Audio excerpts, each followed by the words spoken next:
राम गोविंद गोपाल माधव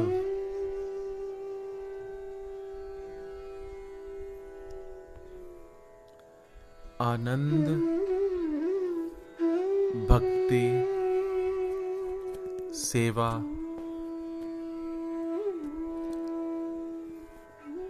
ये सब एक दूसरे से जुड़े हैं।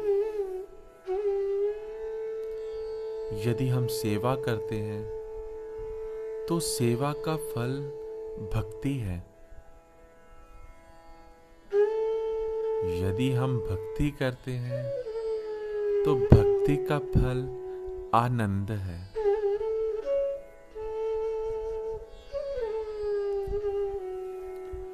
मीरा चाहे जहर का प्याला पिए, चाहे नाचे, चाहे रुदन करे, पर मीरा आनंदित है।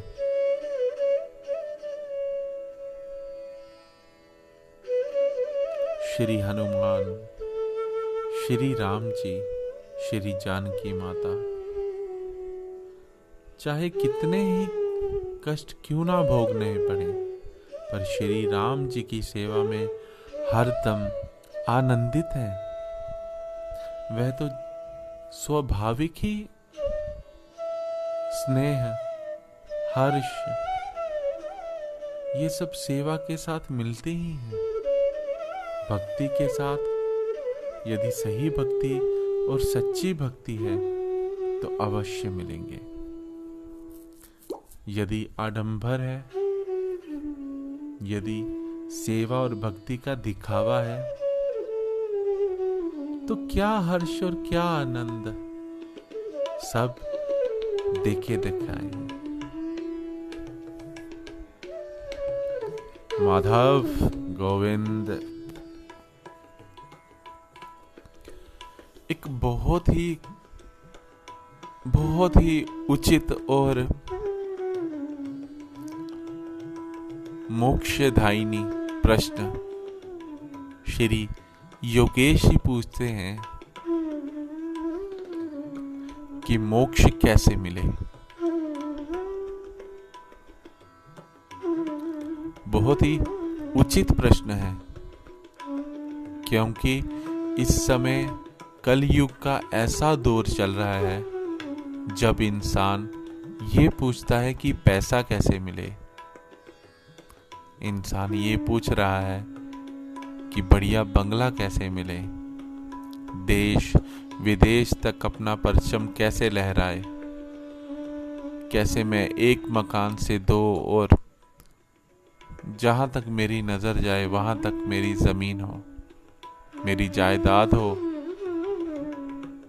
पत्नी इतनी सुंदर मिले कि दूसरा देखकर चलने लग पड़े, पति इतना आज्ञाकारी हो कि मेरी बात को टाल ही ना सके।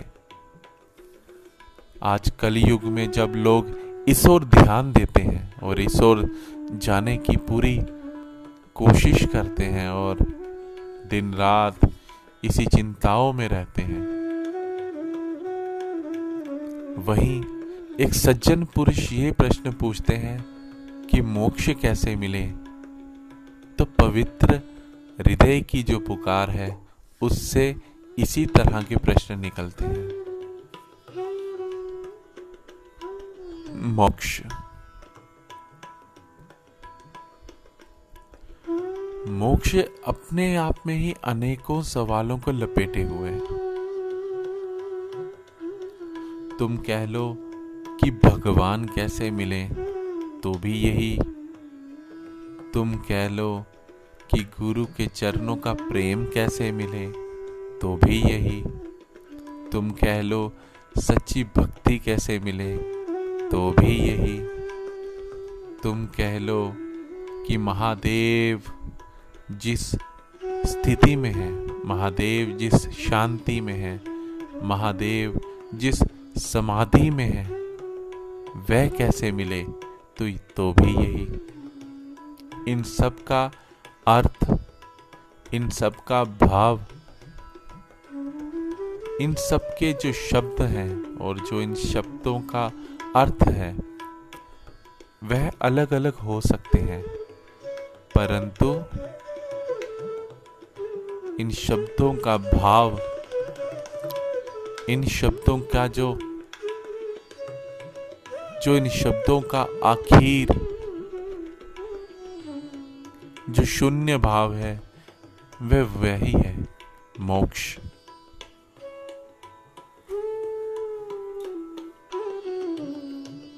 मोक्ष कैसे मिले? मोक्ष कभी मिलता नहीं।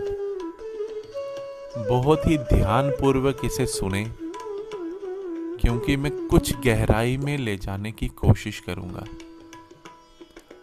यदि ना जा पाओ तो घबराओ मत। यदि तुम इस बात को ना पकड़ पाओ तो घबराओ मत।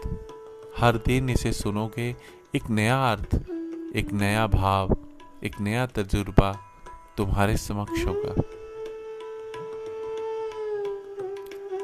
मोक्ष कभी भी पाया नहीं जाता, है ना? तुम इस जीवन में पैसा पाना चाहो, उसके लिए मेहनत करनी पड़ेगी। बढ़िया गाड़ी, बंगला, संसार की जितनी ऐशो आराम है उन्हें पाना चाहो तो तुम्हें मेहनत करनी पड़ेगी, पर हाथ में कुछ नहीं आता। जब अंत समय आता है तो हाथ खाली अपने ही जला देते हैं। परंतु जब हम मोक्ष की बात करते हैं, जब हम शांति की बात करते हैं, जब हम पर स्थिति की बात करते हैं, जब हम ईश्वर और अपने तत्व को एक समान अनुभव करने की बात करते हैं, तो उन चीजों को कभी पाया नहीं जाता, उन्हें केवल जाना जाता है।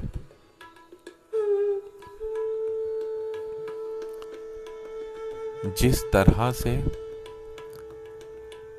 बारिश की एक बूंद कभी अपने आप को मान ले कि वह समुद्र ही है, तो वह समुद्र से मिले ये ना मिले उससे क्या फर्क पड़ता है। उसी तरह से जब तुम उस स्थिति को पाओगे जब ईश्वर और तुम्हारे में कोई भेद नहीं रहेगा, तुम्हारे दिल के द्वार में ईश्वर अटकेलियां करता हुआ तुम्हें नजर आएगा, जब गुरु की हर एक शब्द को तुम स्पष्ट समझ सकोगे और अनुभव कर सकोगे, वह समय तुम्हारा मोक्षदायिनी ही होगा। मोक्ष कुछ करने से मिलेगा, मोक्ष कुछ अलग होगा, ऐसा नहीं होता। मोक्ष तो केवल जाना जाता है। जिस तरह से आंखों में चश्मा चढ़ा देने से, चाहे वो किसी भी रंग का हो, तो तुम्हें दुनिया उसी रंग की दिखाई देती है। फिर तुम ये जान सकते हो कि पूरी दुनिया काली है, तुम ये जान सकते हो कि पूरी दुनिया नीली है, पूरी दुनिया लाल है, पर क्या वह हकीकत में है? केवल चश्मा ही तो हटाना है। उसी तरह से मोक्ष हर पल, हर घड़ी, हर समय आपके समक्ष है। केवल और केवल तुम्हें अपने आंखों से संसार का नक्शा, संसार का पर्दा, संसार का लोभ हटाना होगा। मोक्ष ही मोक्ष है। ईश्वर कब तुमसे छुपा है?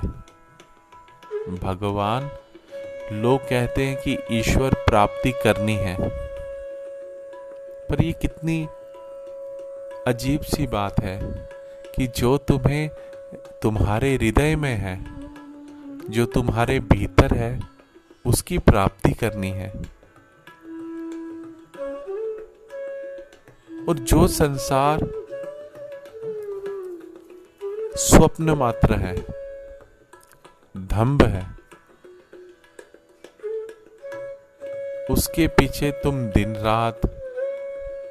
रात घूमते फिरते हो। प्राप्ति ईश्वर की और घूमना संसार के पीछे, तुम मोक्ष कैसे पाओगे? माला घुमाते हुए उन मणकों के ऊपर ओमकार की वृत्ति बनती है या संसार की, ये तो तुम्हारा भीतर का अनुभव ही बता सकता है ना। मोक्ष इतना कठिन भी नहीं। ये शब्द जो भारी भारी शब्द है ना, मोक्ष, समाधि, वैराग्यता, विवेक, आत्म साक्षात्कार, आत्मज्ञान, अनुभूति, ईश्वर प्राप्ति, ये सब बहुत ही भारी भारी शब्द हैं, परंतु इनके मूल में इतना हल्कापन है कि वह स्पष्ट तुम्हारे पास अभी भी है। ईश्वर प्राप्ति कहीं तुमसे दूर नहीं। आत्मज्ञान तुम्हारा अपना आपा, उसका ज्ञान है। कोई भी चीज तुमसे दूर नहीं।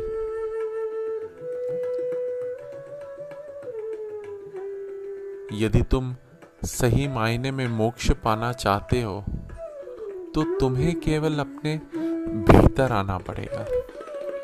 भीतर आने का क्या अर्थ है?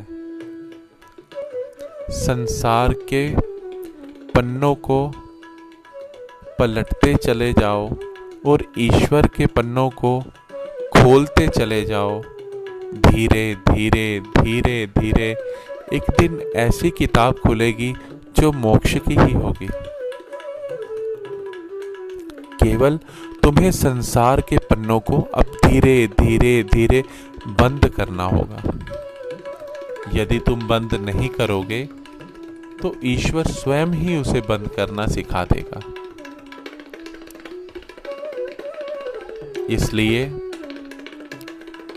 ईश्वर के द्वारा लगाया हुआ प्रेम और ईश्वर में लगाया हुआ प्रेम यदि हम संसार में लगाएंगे तो अंत में धोखा मिलेगा ही मिलेगा और उसे छोड़कर जाना ही पड़ेगा।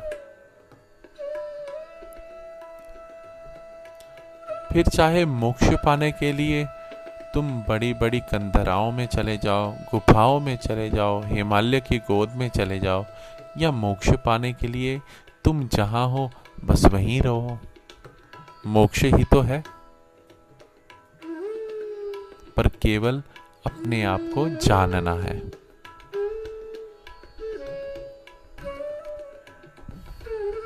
एक डॉक्टर जब पूरी तरह से डॉक्टर बन जाता है तो उसे तुम चाहे हिमालय में रखो, चाहे उसे किसी कमरे में रखो, चाहे कहीं मंदिर में रखो, चाहे मस्जिद में रखो, चाहे देश में रखो, चाहे विदेश में रखो, या चंद्रमा पर ले जाओ, वह रहेगा तो डॉक्टर ही, क्योंकि उसके भीतर अब वह चीज पनप चुकी है। अब वह स्वाभाविकता एक डॉक्टर है। तुम उसके नाम के आगे डॉक्टर मिटा सकते हो, तुम उससे उसका पेशा छीन सकते हो, लेकिन भीतर से वह एक डॉक्टर है। उसी तरह से जब तुम ईश्वर प्राप्ति की ओर बढ़ोगे, गुरु के ज्ञान को पहचानोगे, मोक्ष की ओर आगे बढ़ोगे, फिर चाहे तुम संसार में रहो, चाहे तुम समुद्र में रहो, चाहे तुम कहीं भी रहो, लेकिन भीतर से तुम वह निराले हो जाओगे जिसे मोक्ष पाना अब कठिन नहीं। मोक्ष तो अपना आपा ही है। मोक्ष यदि तुम्हें अपने आप को पाने के लिए कहीं जाना पड़ता है,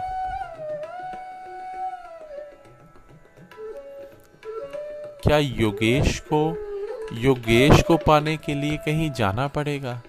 वह तो खुद ही है ना।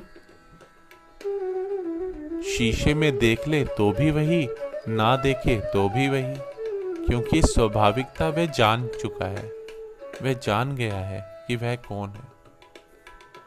उसी तरह से जब तुम अपने भीतर आ जाओगे तो तुम्हें मोक्ष पाने नहीं जाना पड़ेगा।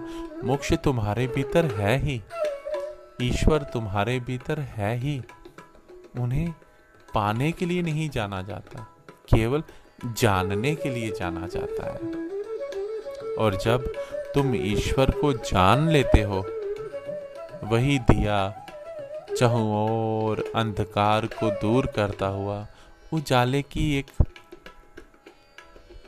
सुखदाई रोशनी फैला देता है, जो सारे भूमंडल का कल्याण कर देती है। प्रश्न बहुत ही उचित है कि मोक्ष कैसे पाएं? केवल आंख बंद करें और हरि के हो जाएं, यही मोक्ष है। इतने बड़े प्रश्न का इतना सा उत्तर। केवल आंख बंद करें और हरि के हो जाएं, मोक्ष तो तुम्हारे पांव की धूल हो जाएगी। क्या है इतनी हिम्मत? आंख बंद करके हरि के होने की हिम्मत है? अपने गुरु के चरणों की धूल बनने की हिम्मत है?